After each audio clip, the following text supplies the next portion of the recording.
Hi everybody, welcome back to the channel. Wait a minute. Okay. In today's video, we are going to talk about the top 10 things that I think you should do if you ever visit Santiago, Chile, okay? And once again, these things are going to be in the order of what I think you should do first, second, third, fourth, fifth, especially if time is of the essence. Because let's be real, when planning a vacation itinerary, we don't always have the time to do everything we want to do or everything that there is to do. So I'm going to give you my priorities. And if you've been enjoying my Chile series, give a thumbs up. And consider subscribing. On this channel, I plan to bring you more videos about my travel experiences and the unique point of view I bring to the experience, as well as great money talks. So let's get into the video. This is my 10 things that you should do in Chile, Santiago, that is. Number 1, I am a big advocate of the free walk-in tours. I've said this time and time again. If you watch any of the other videos, I believe strategically this just makes perfect sense. If you are in Santiago, Chile, take advantage of the tours. We use tipsfortours.com, and the things about this is this: you get a great introduction to the city. That way you know you can hit the highlights and you will know what you may want to go back and see to explore even further. You get the opportunity to ask whatever questions you need to ask to get tips and tricks and ideas and suggestions. And most importantly, it is super budget friendly. You literally leave a tip of whatever you feel is worth.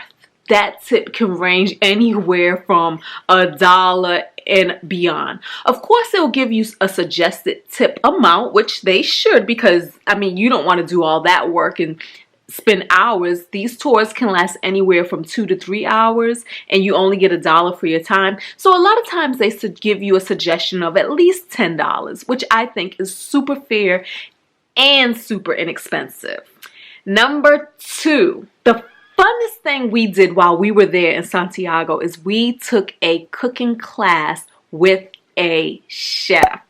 I highly recommend this experience because not only do you get to see even more of the culture that is to be found in Chile, but you get somebody who lives there. It can actually show you around, take you to the markets, and really give you that hands-on guidance that you may need, especially if this is your first time visiting the city. For us, our host actually did the class in his home, so we got to have this personal tour and this personal experience inside of a Chilean home, which I just think adds on to the experience.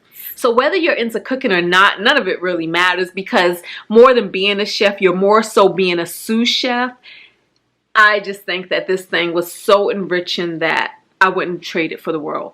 Now, from here on out, every place I go, I'm definitely going to be looking into cooking classes with a local chef or cook. I searched Airbnb for this experience. Airbnb has a place where you can not only just rent places to stay, but you can also look up local experiences. And so speaking of that, number 3, even if you don't do a cooking class or whatever, you must explore the markets that Santiago has to offer. There is Mercado Central, there is La Vega Mercado, Mercado La Vega, La Vega, something with La Vega Market.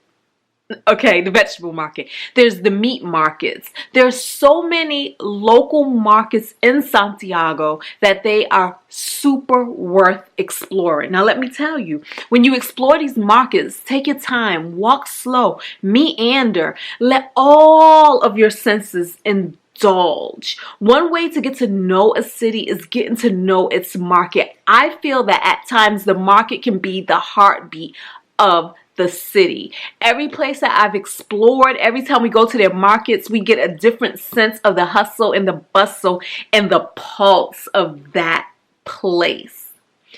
Do not be afraid to experiment. When we were there at La Vega Central, we had this wonderful pomegranate juice. Who knew? And so I say, you know what? Don't just smell the roses, actually taste the fruit that can be found in the market. Have a date with your camera, pull it out, take pictures of the wear, of the fresh produce, of the flowers, of the color. Now, remember, everywhere you go, if you are going to take pictures of people, please get their permission before just pulling it out and snapping away. Choose an eatery, indulge in a meal. I'm telling you, the markets can be a day experience by themselves. Number 4 on my list is explore the neighborhoods. Have neighborhood tours. Look them up, do your homework, do your research before even arriving, and know what you want to see or what there is to be seen. Check out some websites. There are actually places that will give you self-guided tours, and you can just print that off and be on your merry way. Don't forget to download Google Maps. Santiago is a city of very distinct and colorful neighborhoods, barrios. Make a day or two out of touring them. My personal favorites were Bella Vista Barrio. This is a very bohemian neighborhood with lots of color and personality. It has a vibrant nightlife and unique boutiques. Barrio El Golf or Las Condes. I love this neighborhood for its trendy and upscale feel. Where Bella Vista has your more budget-friendly prices, this area is going to have more of a price increase, with establishments such as the W Hotel, the Ritz-Carlton, and the World Trade Center. Blame it on the ambiance. And then also La Staria Barrio. Home to many authentic eateries and bars, I found this neighborhood super safe and super central to a lot of Santiago's highlights. Mostly everything was within a 15-minute walk or $7 cab ride. This was the neighborhood where we stayed. In Barrio La Staria, you will find number 5 on my list. Santa Lucia Hill. Not only is this hill more a park, free to visit, I felt it was probably one of the more beautiful parks I've ever been to. Again, you could easily make a day of this location, a half day. You can easily go there and have a meal, bring your meal, and just really chill and relax while taking in the scenery. But don't stop there. Also explore some of Santiago's other famous parks, such as the Metropolitan Park, which is home of San Cristobal Hill, where you can take a funicular or cable car up and down the almost 3,000-foot hill. And if you don't know what a funicular is, that is even more reasons why you should go and explore. Also check out Parque Forestal, Parque Bicentenario, I'm messing these names all up, and Parque Quinta Normal. Santiago has so many beautiful parks, and there was this one park that we passed that I don't even know the name of the park. If any of you know the name of what I could possibly be talking about, put it in the comments below. But it was this park just filled with amazing sculpture after amazing sculpture after amazing sculpture. I really wanted to get out the car and go over there and play, or at least have a photo shoot.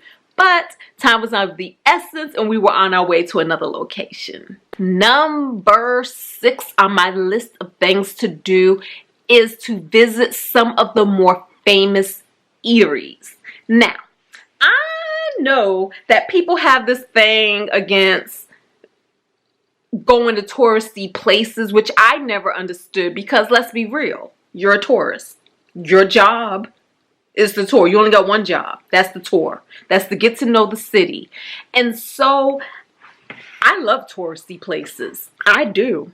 And so my thing about visiting the touristy or the more known eateries is at least you know what you are in for.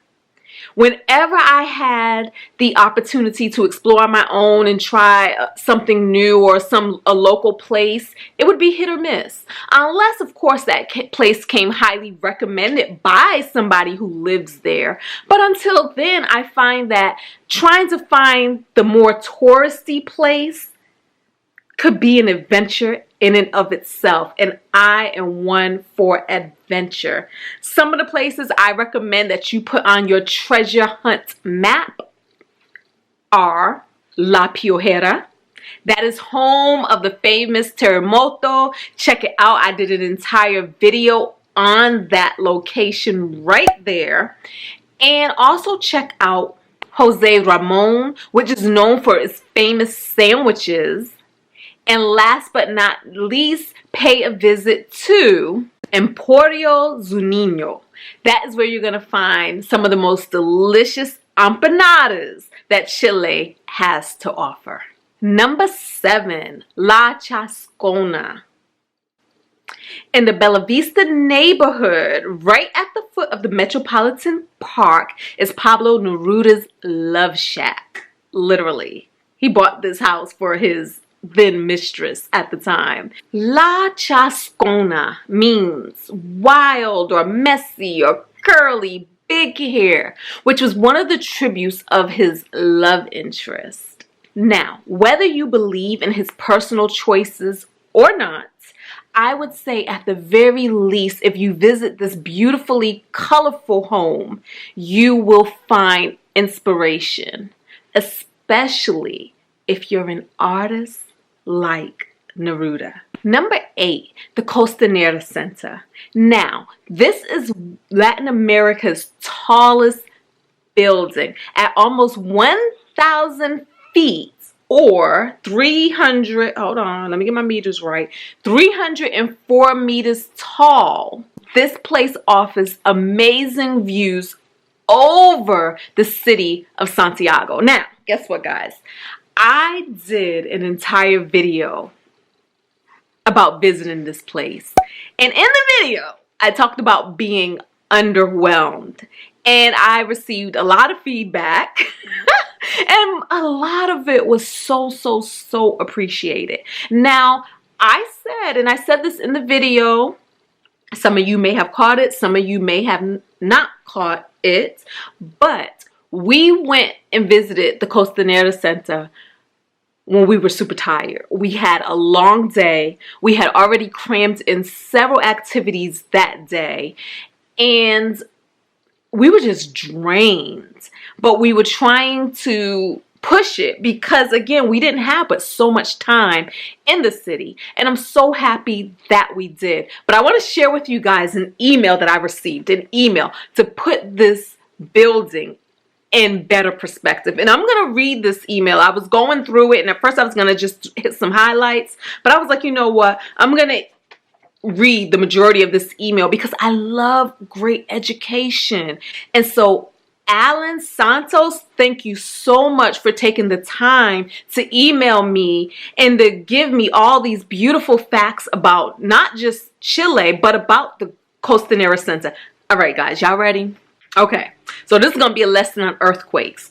So just around Santiago, and basically I'm going to read this verbatim for the most part. So just around Santiago, there are 4 active volcanoes. So lots of earthquakes. We say there are 3 scales to measure an earthquake. At first, there were no instruments, so Mercalli, and excuse me if I jack up these names or whatever. So Mercalli invented a 12-level scale based on perception. That is what people felt around them due to motion. So 4 on the Mercalli scale would be like you notice it, maybe a lamp moved, but nothing really happened. While 12 is that the world ended as we know it. In 1960, we, Chileans, had the strongest earthquake ever registered in Valdivia.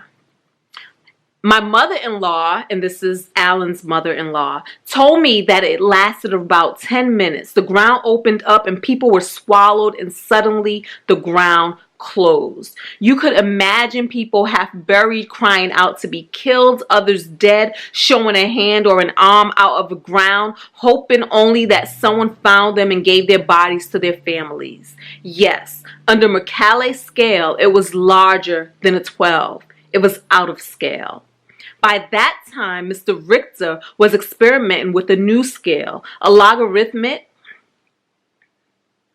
scale. What does that mean? Well, if you have a 5 Richter scale earthquake, it would be 10 times a 4.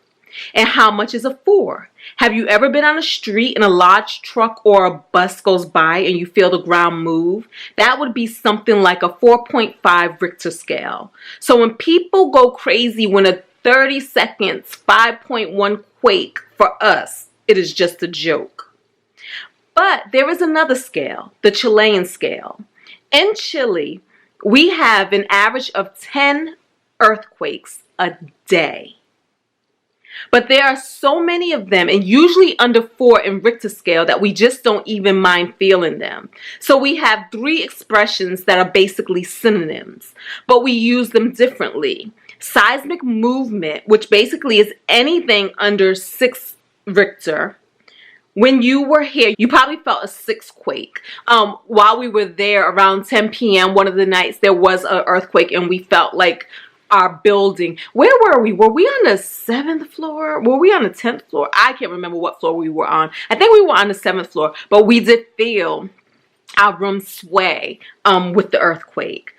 All right, so he says that that was probably a 6. He says he remembers his mother called him after and he didn't know it had happened. Then, when we have tremor or shakiness, which would be anything between a 6 and an 8 on a Richter scale, and only then 100 times stronger than what I felt. So 100 times stronger than the 6 that he says we felt. That's what they, Chileans, would consider an earthquake.